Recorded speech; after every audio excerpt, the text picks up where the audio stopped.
Russia రాజధాని మాస్కోలో ఉగ్రవాదుల దాడి 40 మందిని నిర్దాక్షిణ్యంగా కాల్చి చంపిన దుండగులు. భూటాన్లో ప్రధాని మోడీకి ఘన సన్మానం. డ్రూక్ గ్యాల్సో పురస్కారం అందుకున్న మోడీ. ఐపీఎల్ తొలి మ్యాచ్లో చెన్నై సూపర్ కింగ్స్ బోని 6 వికెట్ల తేడాతో బెంగళూరుపై విజయం. శ్రీశైలం దేవస్థానంలో ఉద్యోగులకు అంతర్గత ట్రాన్స్ఫర్లు. ఏఈఓ స్థాయి నుంచి కాంట్రాక్ట్ సిబ్బంది వరకు 32 మంది బదిలీలు.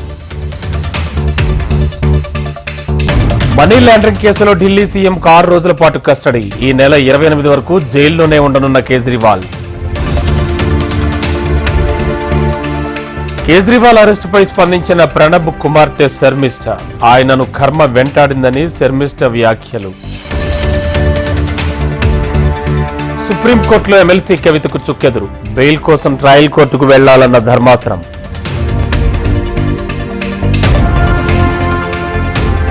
విచారణలో ఓ టీవీ ఛానల్ ఓనర్ పేరు చెప్పిన ప్రణీత్ రావు టీవీ ఛానల్ ఆఫీసులోనే ఓ సర్వర్ను ఏర్పాటు చేసుకున్నట్లు స్టేట్మెంట్.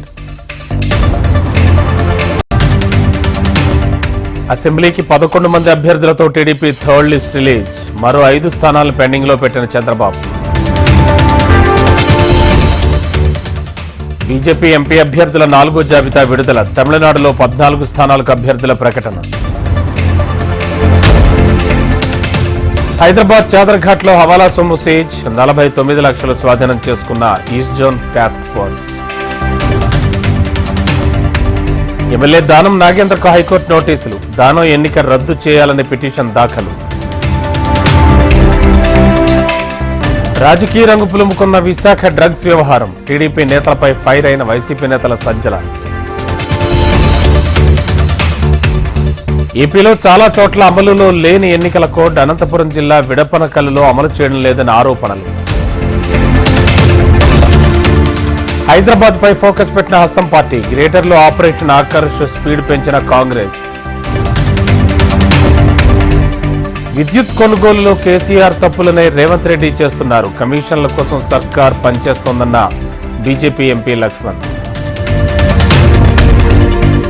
అకాల వర్షాలకు పాడైన పొలాలను పరిశీలించిన ధర్మపురి అరవింద్. నష్టపోయిన రైతులకు 25,000 పరిహారం ఇవ్వాలని డిమాండ్. ప్రాంతీయ పార్టీలను అణగదొక్కి లొంగదీసుకోవాలని చూస్తున్నారు.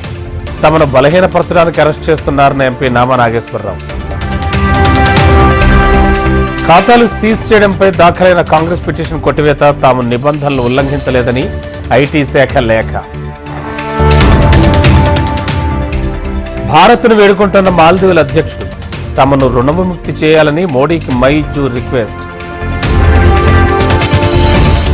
కేజ్రీవాల్ అరెస్టుతో భగ్గుమంటున్న ఢిల్లీ ఆప్ శ్రేణులు. ఈ నెల 26న మోడీ ఇంటి ముట్టడికి పిలుపు.